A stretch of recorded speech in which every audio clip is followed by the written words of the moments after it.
The safety of females travelling alone has been an issue for years now.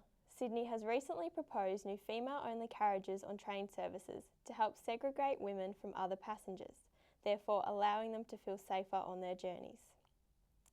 However, is this the answer to making women feel safe as they travel around the city alone? Alex Michael investigates whether there is support for the proposal in Melbourne. It's 5 p.m. home time for many commuters travelling home after a long day at work and university on public transport, which is chaotic for many to say the least. But what about those travelling home after a late night class or those who have simply been catching up with friends for dinner?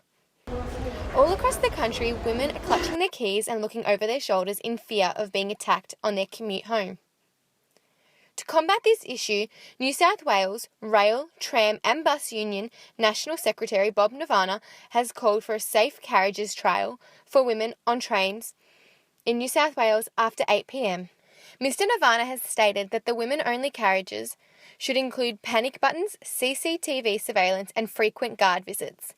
For 20-year-old Alana Cooper, introducing women-only carriages would only solve half the problem. I feel a bit better, but I still wouldn't trust it completely.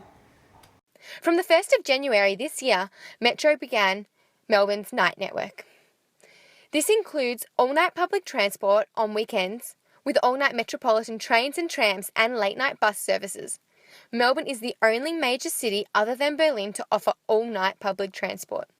Figures from the Crime Statistics Agency show that there have been over 2,800 criminal offences against women on public transport since December 2012.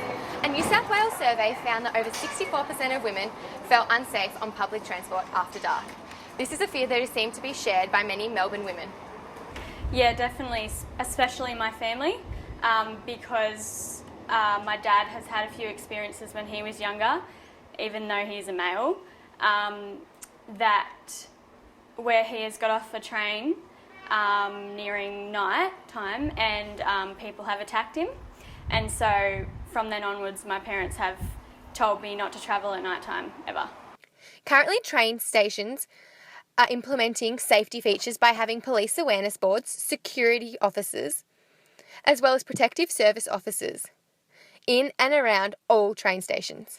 Dr. John Stone from the University of Melbourne believes the way to make train travel safer for women is to make sure that there are strong connections between all modes of transport. Women-only carriages is internationally used as one method to help women feel more safe on public transport, but it appears that it only works if it's part of a broader campaign to educate people, make people aware that safety for women is an issue and that harassment of women won't be tolerated. So it's only one part of the potential solution.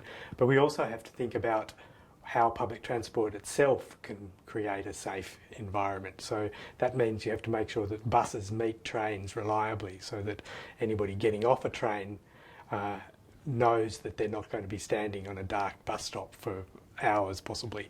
So we have to make sure that the connections between buses and trains work, and that in itself makes public transport safer. We used to have safety methods in that we had staff on stations, we had conductors on trams. Losing those has meant that, and privatising the system has together created an environment which is not friendly for passengers, and so it's an alien environment with ticket machines and but we've tried to fix that by putting police PSOs onto stations, and I'm not sure whether that makes things feel safer. I know personally I don't necessarily feel safer because there's somebody with a gun on the platform. I fear that they'll use it inappropriately. So I think really we have to be, instead of having PSOs and really punitive ticket inspectors which add to a sense of unease, we have to bring more passenger-oriented staff back on, so staff on stations, conductors on trams, those sort of things, because they're the sorts of things which help create what public transport used to be, which was a much more friendly and welcoming sort of place to be.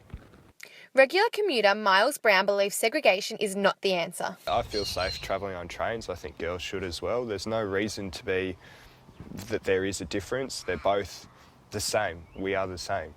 what kind of society are we trying to say? That we're separating them again? No, we're together.